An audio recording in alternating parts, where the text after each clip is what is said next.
علماء کی توجہ چاہو. بدلے گا زمانہ لاکھ مگر سب بولو سب بولو سب بولو قرآن نہ بدلا جائے گا. بدلے گا زمانہ لاکھ مگر قرآن نہ بدلا. شیر سچا ہو تو پورا نوجوان بولے دلی میں دلی میں دلی میں منسٹر تو ہر روز بدلتے ہیں. اجمیری میں بھارت کا سلطان نہ بدلا جائے.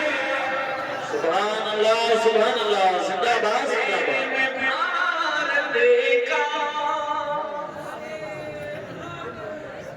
قرآن کل بھی زندہ باد تھا, قرآن آج بھی زندہ باد ہے, صبح قیامت تک زندہ باد رہے گا.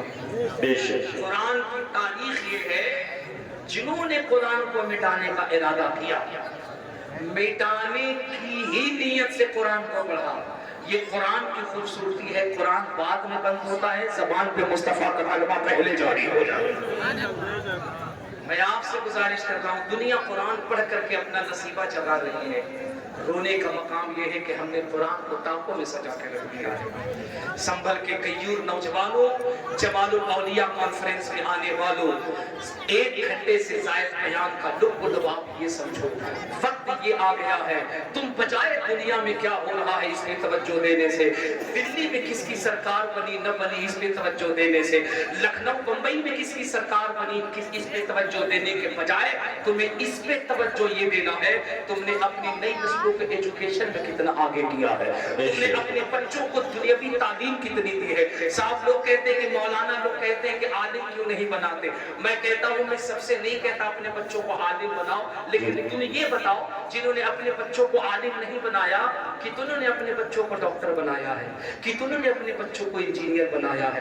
لوگ کہتے ہیں کہ صاحب ہمارے پاس تو کوئی دایا ہے عمل نہیں ہے, ہمارے پاس تو کوئی نظریہ نہیں ہے. میں تم سے پوچھتا ہوں یہ جو بڑے بڑے تجوری والے ہیں, یہ جو بڑے بڑے پیسے والے ہیں, بتاؤ اگر یہ توجہ فرما دیں اور اگر اہل نظر اکٹھے ہو کر کے اگر غور کریں اور یہ سوچیں ہماری بچیاں صرف تقریروں سے محفوظ نہیں ہوں گی, ہماری بچیاں صرف نعروں سے محفوظ نہیں ہوں گی. اگر ہمیں ان بچیوں کو محفوظ کرنا ہے تو ہمیں عمل کے میدان میں آنا پڑے گا. اور جناب کرنا کیا پڑے گا مجھے یہ بتائیے. ایک ایک پیر ایسا نہیں ہے ہندوستان میں, اگر چند کو چھوڑ دیجئے الا ماشاء اللہ, تو کیا یہ سچائی نہیں ہے؟ بے شمار ایسے پیر ہیں جن کی 10-10 کوٹیاں ہیں. اگر کلکتے میں ہے تو لکھنؤ میں ہے, لکھنؤ میں ہے تو دلی میں ہے. مرسیڈیز BMW فراری کاریں ہیں, مہنگے مہنگے کار ہیں. جناب کتنا اچھا ہوتا, کتنا اچھا ہوتا ہندوستان میں اگر چند خانقاہوں کو چند مشائخ کو چھوڑ دو. تو بتاؤ کیا ایسا نہیں ہونا چاہیے کہ کچھ پیر ایسے بھی کھڑے ہوں جو یہ کہہ دیں ہم نے قادری گرلز ہائی اسکول کھول دیا ہے,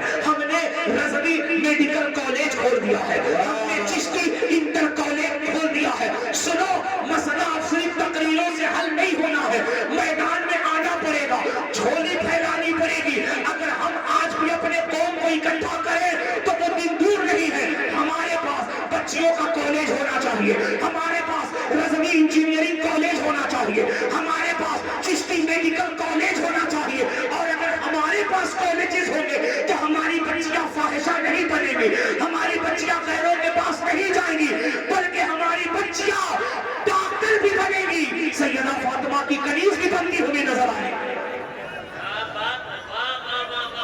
زندہ باد زندہ باد. ہمیں اس پر بھی کام کرنے کی ضرورت ہے اور ہم کر سکتے ہیں, الحمدللہ ہم کر سکتے ہیں, ہمارے علماء کر سکتے ہیں. بس شرط اتنا ہے کہ ہمیں بیٹھنا ایک جگہ ہے, ہمیں سر جوڑ کر بیٹھنا ہوگا, ہمیں باتیں کرنی ہوں گی. اور انشاءاللہ جب ہم سر جوڑ کر بیٹھیں گے تو ہر بڑے سے بڑے مسئلے کا ہم حل نکال سکتے ہیں. میں آخری بات کہہ کر کے آپ سے رخصت ہو رہا ہوں. زمانہ اپنی چال چل چکا ہے, اب بس آپ کے پاس واحد ایک علاج ہے. بند کیجیے اپنے فضول اخراجات کو, بند کیجیے اپنے فالتو خرچوں کو. بس بات اتنی ہے اپنے بچوں کو قلم کی طاقت دیجیے. 10 سال تک تم بھول جاؤ کہاں کس کی سرکار بن رہی ہے. 10 سال تک کے لیے تم بھول جاؤ کون آ رہا ہے کون جا رہا ہے. بس 10 سال تک کے لیے تم اپنا یہ ٹارگیٹ کر لو کہ ہمیں اپنے بچوں کو پڑھانا ہے, ہم نے دیکھا ہے جناب، ہم نے دیکھا ہے ہر 5 کلومیٹر پر ایک کمیٹی ہے، عرس کمیٹی، چادر کمیٹی، کاغذ کمیٹی، لنگر کمیٹی، ہے کہ نہیں ہے؟ ہر 5 کلومیٹر پر کیا خیال ہے؟ ہر 5-10 کلو پر لنگر کمیٹی، چادر کمیٹی، کاغذ کمیٹی، عرس کمیٹی۔ مجھے بتاؤ پورے ضلع کے اندر کیا ایک کمیٹی بھی ایسی ہو جو کہے کہ یہ ایجوکیشنل کمیٹی ہے، جو کہے کہ مسلم وہ بچے جو غریب ہیں لیکن 90+ ضلع کے اندر ٹاپ کر کے لائے ہیں، باپ غریب ہے پڑھا نہیں سکتا ہے، ان بچوں کو ہمیں ہائی ایجوکیشن دلانے کی کمیٹی ہونا چاہیے کہ نہیں ہونا چاہیے؟ اگر ایک کمیٹی ایک ضلع کے اندر ہو، اس کمیٹی کا ٹارگیٹ یہ ہو کہ ٹاپ 10 لسٹ میں پورے سنبھل مراد آباد میں اگر 10 بچے آئے ہیں، ان میں سے کون ایسا مسلمان بچہ ہے جو غریب فیملی سے ہے، 90+ نمبر لایا ہے، بریلینٹ مائنڈ ہے، جناب والا اس کے گھر جائیے اور اس کے گھر جا کر کے یہ تیرا باپ کمزور ہے، وہ رکشہ چلاتا ہے، گاڑی چلاتا ہے، تجھے پڑھا نہیں سکتا، سن سنبھل سے کمیٹی آئی ہے، مجھے پتا چلا تو پڑھنے میں بہت تیز ہے، 90+ مارکس لایا ہے، میٹرک انٹر پاس کر گیا ہے، بیٹے پتا نیٹ کرنا چاہتا ہے، بیٹے پتا IAS کرنا چاہتا ہے، بول کہاں جائے گا؟ JNU جائے گا، بول کہاں جائے گا؟ جامعہ جائے گا، بول کہاں جائے گا؟ مسلم علی گڑھ جائے گا، بول کہاں جائے گا؟ ساؤتھ افریقہ جائے گا، بول کہاں جائے گا؟ کینیڈا جائے گا۔ یاد رکھنا، اگر تمہارے پیسوں سے مسلمان کا ایک بچہ اگر کامیاب ہو کر کسی مضبوط پد پہ بیٹھ جائے گا، تمہارے 1000 لنگر سے زیادہ ایک بچہ قوم کی حفاظت کرتا ہوا نظر آئے گا۔ بے شک بے شک، اللہ اکبر یا رسول اللہ، مرحبا مرحبا، اللہ اکبر۔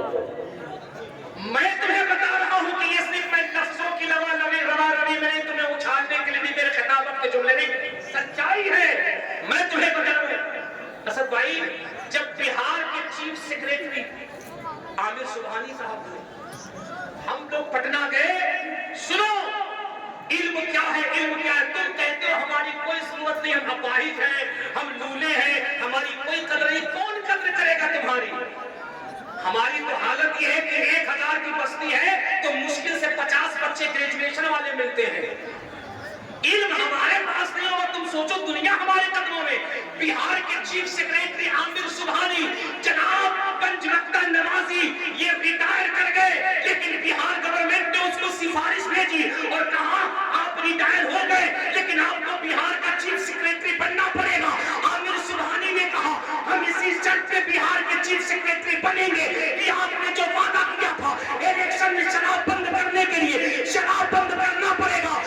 بہار کے مکھ منتری نتیش کمار نے کہا ہمیں شراب بند کرنا منظور ہے لیکن عامر سبحانی تم چیف سیکریٹری بنو، کیونکہ اس وقت بہار کو اگر کوئی بچا سکتا ہے تو وہ محمد کا غلام عامر سبحانی بچا سکتا ہے۔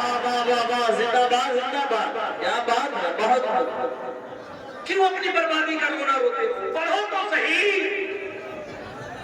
پڑھو تو صحیح۔ یاد رکھنا 10 سال تک اگر تم نے اپنے بچوں کے ایجوکیشن میں جھونک دیا، کہا بیٹے 10 سال تک ہمارے دروازے پہ اسکارپیو نہیں رہے گی، ہمارے دروازے پہ بلورو نہیں رہے گی، ہمارے دروازے پہ کار نہیں رہے گی، بیٹے 10 سال تک ہمارے گھر میں ٹائلس ماربل نہیں لگے گا، ہم پکے کے مکان میں نہیں رہیں گے، ہم جھوپڑی میں رہیں گے، ہم جو کما رہے ہیں صرف ایجوکیشن، صرف ایجوکیشن، صرف ایجوکیشن۔ 10 سال تم اپنے بچوں میں محنت کرو، وہ خدا کی قسم 10 سال کے بعد جب تمہارا بچہ ڈاکٹر بن کے، انجینئر بن کے، IAS بن کے، کامیاب وکیل بن کے نکلے گا تو سن، مکان کسی اور کا ہوگا، کرسی کسی اور کی ہوگی، بلڈنگ کسی اور کی ہوگی، وہ تمہارے بچے کی کلائی پکڑ کے کہے گا ہمارے پاس انصاف پرور جج کی کمی ہے، آؤ مصطفیٰ کے غلام عدالت کی کرسی پہ بیٹھ جاؤ اور انصاف کر کے بتاؤ کہ انصاف دجالی نہیں بلکہ مصطفیٰ کے غلام کیا کرتے ہیں۔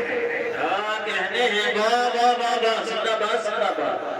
پڑھو میرے بچوں، پڑھنے کی ضرورت ہے۔ آج جمال الاولیاء کانفرنس کا یہی پروگرام ہے، جشن قرآن کا یہی پروگرام ہے۔ تعلیم کی اہمیت کو سمجھو، ایجوکیشن کو سمجھو، پڑھائی پہ اپنے بچوں کو فوکس دو، انہیں قریب کرو، بیٹیوں کے اندر پردے کو عام کرو، حیا تعلیم دو، کنیز فاطمہ بناؤ۔ اب اطمینان و سکون کے ساتھ بیٹھنا، انشاءاللہ تھوڑی دیر کے بعد ہمارا انٹرنیشنل شاعر جو اس وقت پوری دنیا کے اندر مسلک اعلیٰ حضرت کا ڈنکا بجا رہا ہے، ہم آنے والے ہیں، وہ آنے والے ہیں۔ استغفر اللہ ربی من کل ذنب واتوب الیہ۔ ذرا زور سے کلمہ پڑھ لیجئے، لا الہ الا اللہ محمد رسول اللہ صلی اللہ علیہ وسلم، وما علینا الا البلاغ۔ السلام علیکم۔ سلطان بھائی یہ پردہ باندھ لو۔